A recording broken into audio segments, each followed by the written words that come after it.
కువలయాపీడం అనే ఏనుగును కూడా కృష్ణ బలరాములు చంపారని తెలిసి కంసుడి గుండెల్లో భయం మరింత పెరిగింది. సింహాసనం మీద కూర్చుని కూడా అతని శరీరం చెమటతో తడిసిపోతోంది. చాణూరా, ముష్టికా అని బిగ్గరగా అరిచాడు.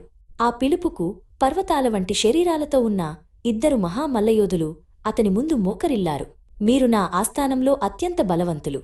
ఆ గోపబాలురను మల్లయుద్ధంలో అంతమొందించండి అని కంసుడు ఆజ్ఞాపించాడు.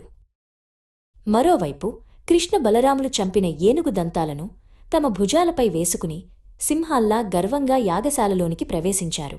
వారి తేజస్సును చూసి అక్కడి ప్రజలు ఆశ్చర్యపోయారు. వారి ముఖాల్లోని దివ్యమైన చిరునవ్వు రాబోయే ప్రమాదాన్ని ఏమాత్రం సూచించడం లేదు. కృష్ణ బలరాములను చూసిన వెంటనే చాణూరుడు, ముష్టికుడు ముందుకు వచ్చారు. వారి కండలు తిరిగిన శరీరాలు, రాక్షస ఆకారాలు చూసి చాలామంది భయపడ్డారు. ఓ గోపబాలురలారా, మాతో యుద్ధం చేయడానికి మీకు ధైర్యముందా అని చాణూరుడు అహంకారంగా అడిగాడు. వారి అహంకారాన్ని చూసి కృష్ణుడు ప్రశాంతంగా నవ్వాడు. ఇంతలో కంసుడు తన ఆసనం నుండి లేచి, ఈ గోపబాలురు మల్లయుద్ధంలో గొప్ప ప్రావీణ్యం కలవారట.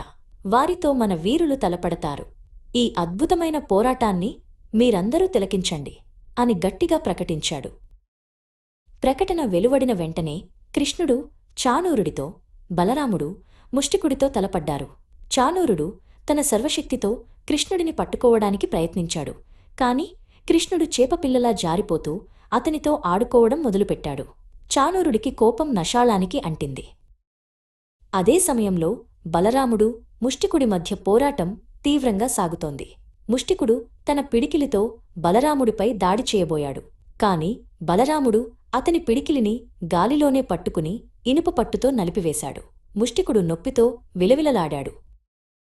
తన సోదరుడి పరాక్రమాన్ని చూసి కృష్ణుడు ఇక చాణూరుడితో ఆటను ముగించాలని నిర్ణయించుకున్నాడు. చాణూరుడు కోపంతో కృష్ణుడిపైకి దూకగా కృష్ణుడు పక్కకు తప్పుకుని అతని రెండు కాళ్లను పట్టుకున్నాడు. కృష్ణుడు చాణూరుడిని గాలిలో గిరగిరా తిప్పడం మొదలుపెట్టాడు. గాలిలో తిరుగుతున్న చాణూరుడి అరుపులు యాగశాల మొత్తం ప్రతిధ్వనించాయి. ప్రజలందరూ నోరు తెరిచి ఆ అద్భుత దృశ్యాన్ని చూస్తున్నారు. అనేకసార్లు తిప్పిన తరువాత కృష్ణుడు చాణూరుడిని నేలకేసి బలంగా కొట్టాడు. ఆ దెబ్బకు నేల కంపించి చాణూరుడి ప్రాణాలు గాలిలో కలిసిపోయాయి. అతని శరీరం నిర్జీవంగా నేలపై పడి ఉంది. చాణూరుడి మరణం చూసిన ముష్టికుడు భయంతో వణికిపోయాడు. ఆ క్షణమే బలరాముడు తన వజ్రసమానమైన పిడికిలితో అతని గుండెలపై ఒక్కపోటు పొడిచాడు. ఆ దెబ్బకు ముష్టికుడి గుండె బద్దలై అతను కూడా నేలకూలాడు. ఇది చూసిన మిగిలిన మలయోధులు భయంతో ప్రాణాలు అరచేతిలో పట్టుకుని పారిపోయారు.